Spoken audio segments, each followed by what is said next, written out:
Last tense बचा अपने पास में, फिर हमारा मॉडल ऑक्सिलरी वर्ब आ जाएगा और फिर इंट्रोगेटिव आ जाएगा। ठीक है ना। बहुत मज़ेदार सेंटेंस है दोस्तों। वह 10 बजे तक खाना खा चुका होगा। ठीक है ना। वह 5 बजे तक ये कर चुका होगा। ठीक है ना।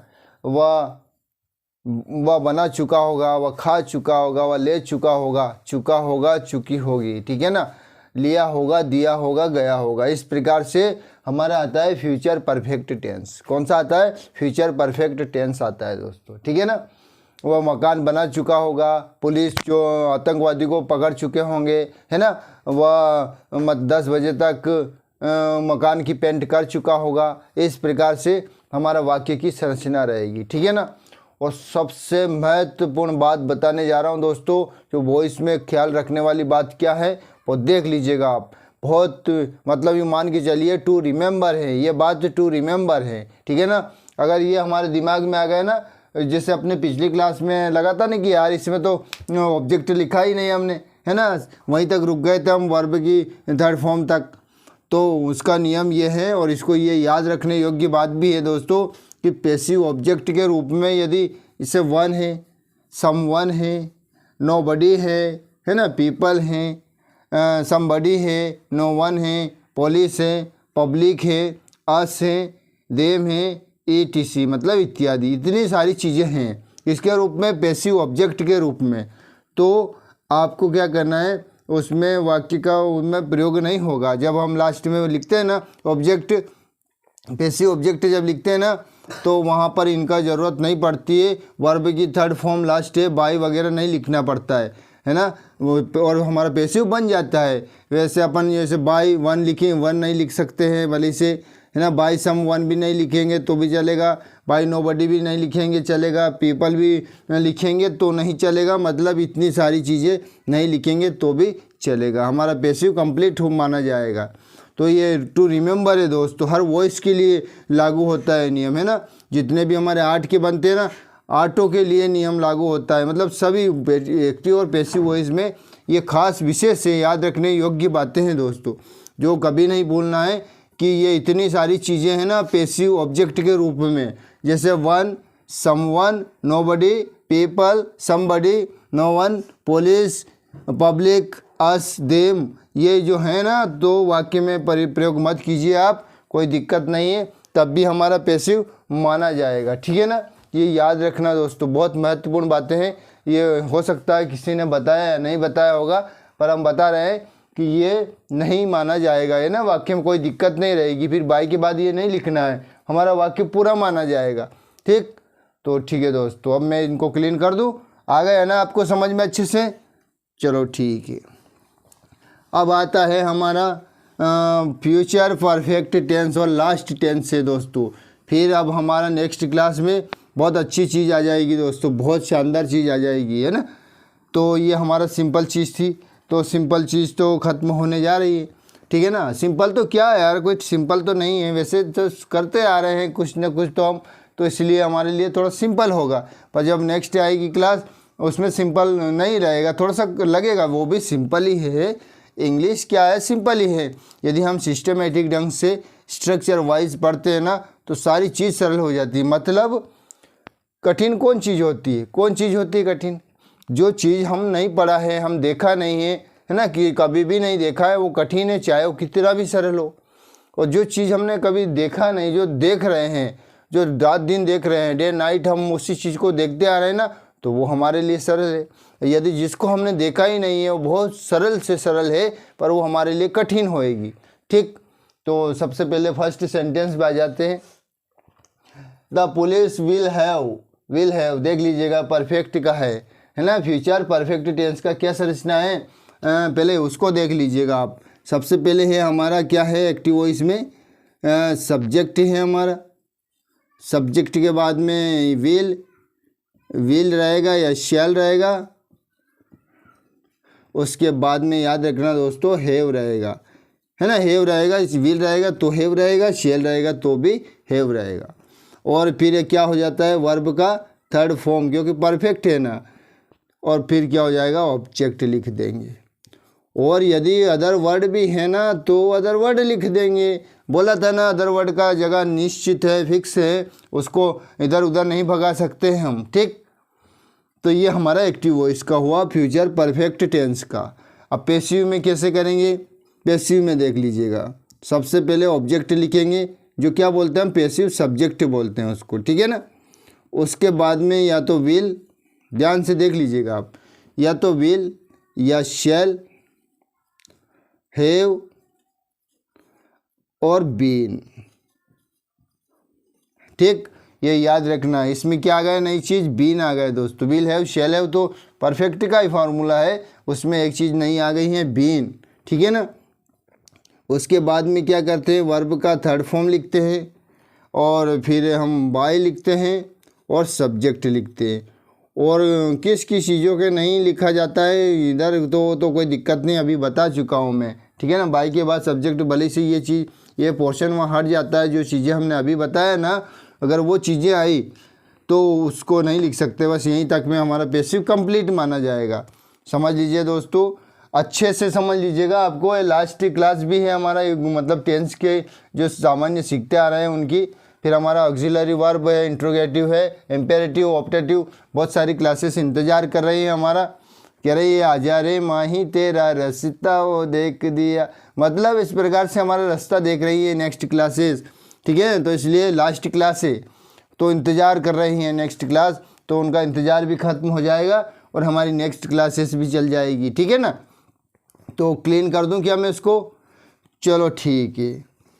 तो समझ में आ गया था ना, कल अच्छे से समझ में आ गया था आपको। हैबिट भी, जिस प्रकार से हमारा हैबिट बन जाती है रूटीन की, उसको छोड़ना फिर मुश्किल हो जाती है ना, यूज टू हो जाते हैं।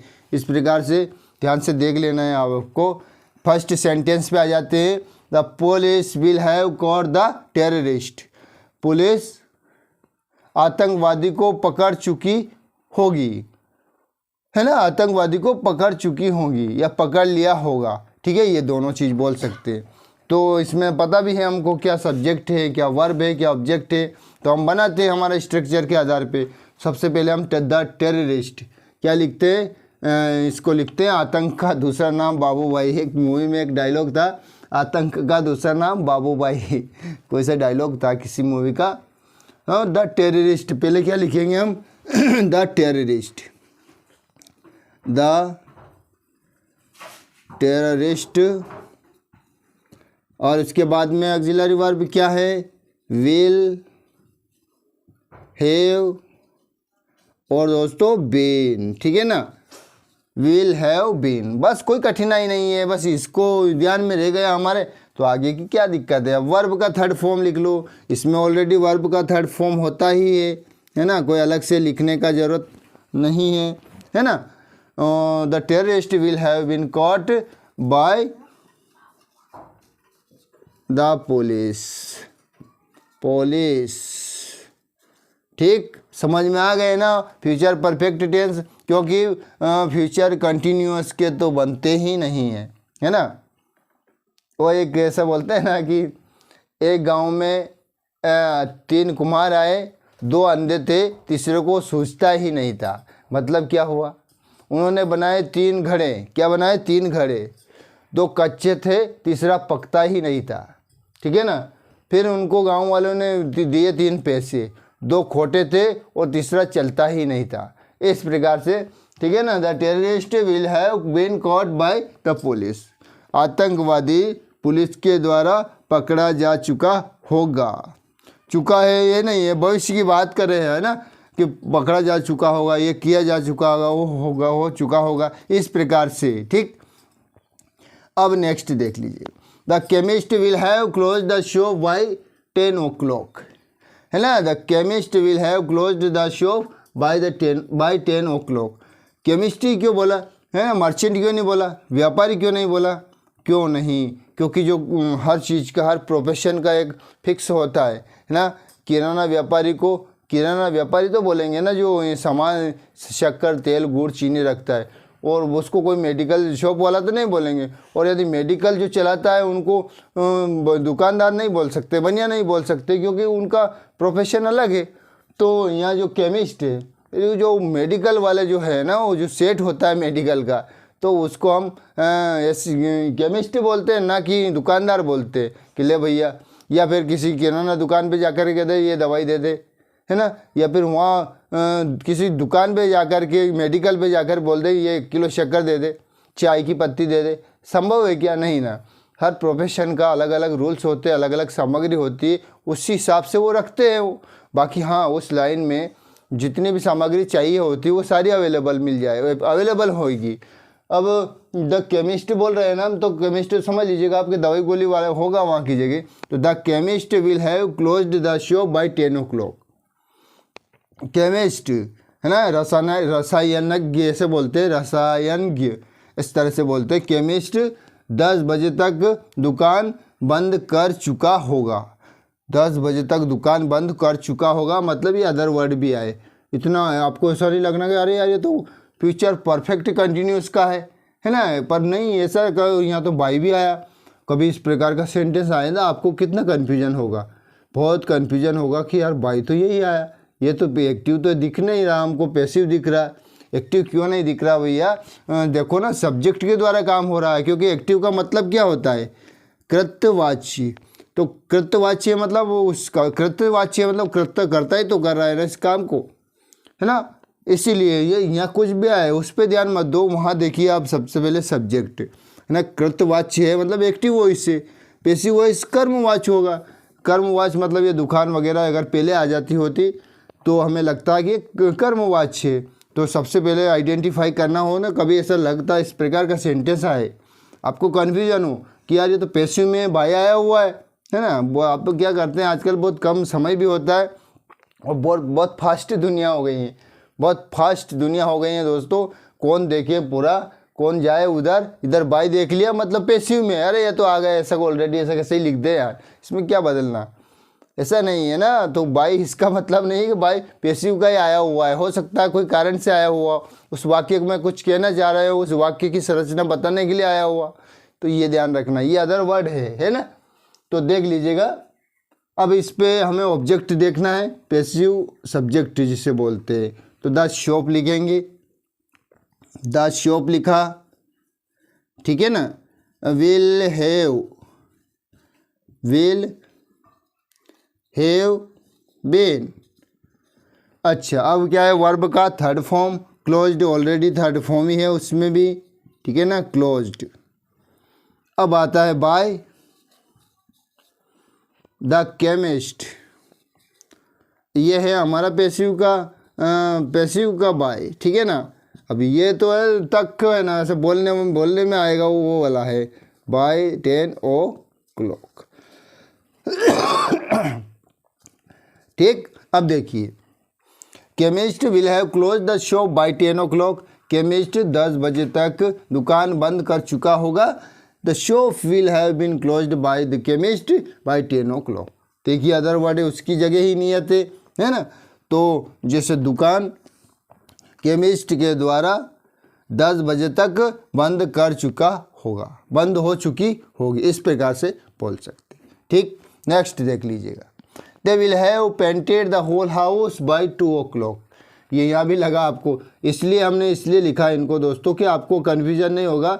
इन फ्यूचर आपको यदि ऐसा इस प्रकार का वाक्य आए ना, तो आपको लगे नहीं कि यार ये पैसिव में है ना, ये पैसिव में नहीं है, एक्टिव में है। क्योंकि हमें देखना है सब्जेक्ट।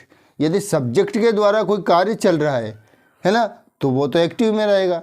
और ऑब्जेक्ट के द्वारा बताया था ना कि उसमें कोई भी कार्य यदि सब्जेक्ट के द्वारा एक एज अ सब्जेक्ट काम करता है कोई भी, है ना, तो एक्टिव वॉइस में रहता है और कुछ उनके द्वारा किए गए परिणाम बताता है ना, रिजल्ट, भुगतान, उसका जो रिजल्ट है उसको करता है ना, संचालित करता है, तो ऑब्जेक्ट है, मतलब पैसिव वॉइस में। तो एक्टिव वॉइस में ये यहाँ सब्जेक्ट है, देख लीजिएगा, दे है, क्योंकि ऑब्जेक्टिव केस में भी नहीं है ना, किसी चीज़ में है, सब्जेक्टिव में है तो कृत्यवाच्य हुआ है, तो एक्टिव वॉइस हुआ हमारा, ठीक है ना। तो they will have painted the whole house by 2 o'clock। अब देख लीजिएगा, इसमें ऑब्जेक्ट लीजिएगा, ये देख लीजिएगा, ऑब्जेक्ट हाउस अकेला मत लेके चल जाना, कोरा हाउस लेके नहीं जाना है, होल हाउस लेकर जाना है ना। ऐसा लगेगा यार, इसमें पूछा किसी ने, टीचर ने, किसी भी लड़के खड़े हो, बताइए इस सेंटेंस में ऑब्जेक्ट क्या है, तो मतलब बहुत सारे लोग, मैक्सिमम लोग ऐसे कहेंगे हाउस है सर। बहुत सारे कन्फ्यूजन होंगे, कोई थोड़ा समझदार होगा, कुछ पढ़ा लिखा होगा, उसको कुछ ज्ञान होगा इसका, तो कहेगा सर होल हाउस है। फिर भी वो सही नहीं बता पाया। द होल हाउस है, इसका ऑब्जेक्ट क्या है, क्योंकि आर्टिकल भी जुड़ा हुआ है ना किसी भी नाउन के साथ में। यदि आर्टिकल भी जुड़ा हो तो उसको भी साथ में रखना है। कोई बच्चा गुम हो गया और आपको मिला है तो उसको आप छोड़ना नहीं है ना, उसको भी आपको साथ में रखना है जब तक कि उनकी फैमिली नहीं मिल जाती ना, आपके पास रहेगा। ऐसा तो नहीं कि उसको फेंक देंगे, डस्टबिन में फेंक देंगे या कहीं भी फेंक देंगे, ऐसा तो नहीं ना। यदि आपको मिला है तो आप भी उनके सहयोगी हुए, उनके गार्जियन हुए, उनके सपोर्टर हुए, तो आपको साथ रखना है। कब तक रखना है, जब तक वो नहीं मिल जाए, ठीक है ना। तो ये देख लीजिएगा, वो ऑब्जेक्ट में ये इतना बड़ा ऑब्जेक्ट है द होल हाउस। तो सबसे पहले ऑब्जेक्ट लिख लेते हैं हम, द होल हाउस। बहुत काम की चीज़ें हैं दोस्तों, हर क्लास के लिए काम की, ऐसा नहीं कि ये तो 12th के लिए है, 10th के लिए, जी नहीं।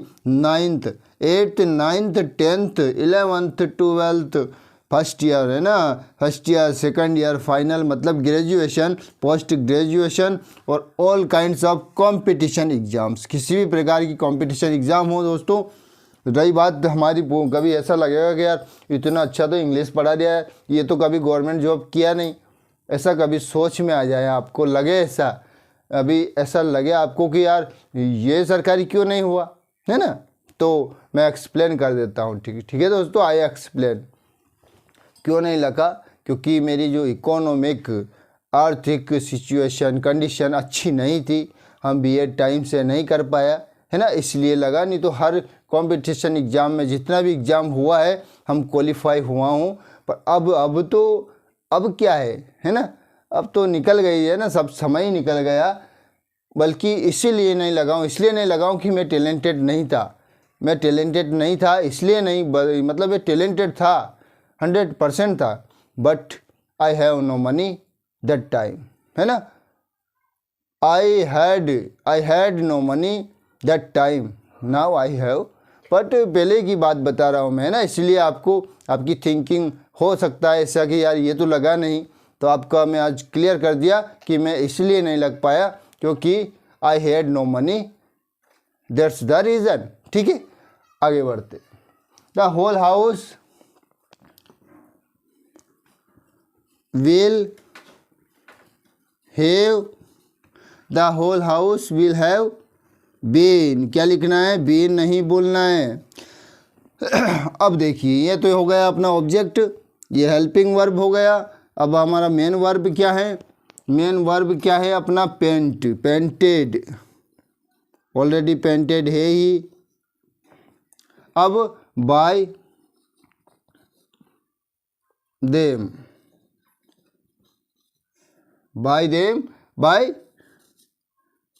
2 o'clock, ठीक है, कन्फ्यूजन नहीं होना है। अब मैंने एक चीज़ बोला था, आपको याद हो तो आपको मैंने एक चीज़ बोला था, क्या बोला था कि वो जो चीज़ें हैं वो आएगी कभी, तो आप उसको एज अ सब्जेक्ट मत लिखिए, भले से उसे छोड़ दीजिए, क्योंकि अपना सेंटेंस वहीं तक पूरा हो जाता है, ठीक है ना। तो याद रखना है आपको, ठीक है। नेक्स्ट सेंटेंस पे आ जाते हैं हम। The students will have remembered the teaching of mister Thakur. Teaching of mister Thakur मतलब मिस्टर ठाकुर की सीख, ये याद रखना है आपको, ठीक है ना। अब ये चीज़ें याद आ गई, आपसे पूछा कि ऑब्जेक्ट क्या है, तो बताइए मुझे ऑब्जेक्ट क्या है। आई थिंक बहुत सारे ऐसे बोलेंगे मिस्टर ठाकुर ऑब्जेक्ट है इसमें, पर ये सही है क्या, नहीं है ना, क्योंकि मिस्टर ठाकुर क्या चीज़ इसके साथ जुड़ी हुई है। और यदि इसको अपन ने मान लिया ऑब्जेक्ट, तो ये कहाँ ले जाएंगे हम, द टीचिंग को किधर घुमाते फिरेंगे, नहीं ना, कोई नहीं खरीदेगा उसको, यार ये तो दूसरे किसी के साथ भी जुड़ी हुई चीज़ को मान लिया जाए। हमको शूज़ लेने हैं, है ना, तो हम एक शूज़ ले सकते हैं क्या, एक शूज़ ले सकते हैं क्या, नहीं ले सकते ना। कि मुझे वो कह रहा है कि यार तो 1000 रुपीज़ हुए इनकी कॉस्ट, तो एक जूता ले लिया 500 में, ऐसा होता है क्या, एक जूता दे देगा वो, नहीं देगा ना, क्योंकि पेयर में है, वो उसके साथ में है, लेना तो दोनों दो ही लेना पड़ेगा आपको, 1000 रुपीज़ ही अपने पे करना पड़ेगा। इसलिए जो चीज़ जुड़ी हुई हैं ऑलरेडी उससे तो स्वीकार करना पड़ेगा, किसी एक चीज़ को उसमें से आधा करके नहीं कर सकते। बहुत सारी ऐसी उदाहरण हैं, इतना डिटेल में नहीं बताएंगे, पर ऐसा है कि जो पेयर में है वो पेयर में रहेगा, ठीक है ना, ऐसे नहीं रहेगा। तो ये देख लीजिएगा ना आप। तो हम ऑब्जेक्ट के रूप में क्या मानेंगे, ये बच्चे को भी मान लेंगे साथ में, the teaching of mister Thakur, mister Thakur की सीख, ये ऑब्जेक्ट है, केवल मिस्टर ठाकुर नहीं है ना, मिस्टर ठाकुर की सीख।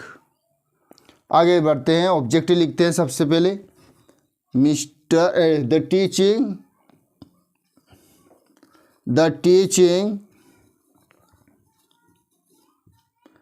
दिखाई दे रहा है, the teaching of mister Thakur, Thakur है ना, ठाकुर साहब को स्मॉल में मत करिए आप, ठाकुर साहब को कैपिटल में रखो यार, है ना। The teaching of mister Thakur, object हुआ कंप्लीट। हेल्पिंग वर्ब लगाइए इसके साथ में, विल हैव बीन, है ना, विल हैव बीन। अब आगे वर्ब का थर्ड फॉर्म लिखिए, तो इसमें क्या है, रिमेम्बर्ड, क्या है, रिमेम्बर्ड है, रिमेम्बर्ड। हाँ, अब क्या लिखें हम, अब बताइए आप, रिमेम्बर्ड के बाद में क्या लिखे, बाय सब्जेक्ट होता है ना अपन, तो बाय सब्जेक्ट लिख सकते हैं। बताइए मुझे, मैंने अभी विशेष में लिखाया था, आपको विशेष में बताया था कि इतनी सारी चीज़ें यदि आए तो आपको उस पे भूल जाना है, बस यहीं तक हमारा कंप्लीट मान लेना चाहिए, तो ये हमारा कंप्लीट हो गया।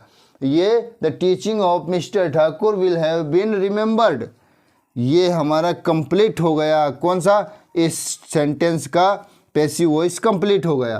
फिर इसकी जगह बाय और सब्जेक्ट द स्टूडेंट से लिखो या ना लिखो, नो प्रॉब्लम, नहीं तो जैसे लिखना है बाय द स्टूडेंट्स, बस सिंपल है। पर आपको यदि नहीं लिखना है ना तो मत लिखिए, गलत नहीं होगा, ठीक, याद रखना, क्योंकि विशेष में मैंने बताया ना, बताए हैं आपको, है ना दोस्तों। अच्छी बात है, बहुत इम्पोर्टेंट बात है। हमारा वाक्य यहीं तक कंप्लीट हो गया था, रिमेम्बर तक, फुल स्टॉप यहीं लगा देते भले से, पर आपको दिख जाएगा क्या, ठीक, एक और देखना, ठीक है दोस्तों। आगे बढ़ जाते हैं हम। They will have built the house, they will have built the house, वे मकान बना चुके होंगे या उन्होंने मकान बना लिया होगा, ठीक। और यदि यहाँ टाइमिंग भी दे दीजिए अदर वर्ड की बाय 10 o'clock, यार इतना मकान इतना जल्दी तो विश्वकर्मा ही बना सकते हैं केवल, ऐसे तो वो देवता ही बना सकता है, कहने कि ऐसे हाथ करके, जो पल भर में मकान बनाने होते हैं ना, तो ऐसे पल भर करके देवी शक्ति बना सकती है, मनुष्य नहीं बना सकता है ना। तो आगे देख ले, दे will have build the house, तो इसका लिखते हैं द हाउस विल हैव, बहुत शानदार है दोस्तों। आज तो आपको ऐसा लगेगा अरे यार कुछ नहीं, पर बहुत काम आएगा यदि आप सीख गए ना। विल हैव बीन, वर्ब है built, built BUILT, built. The house will have been built bye,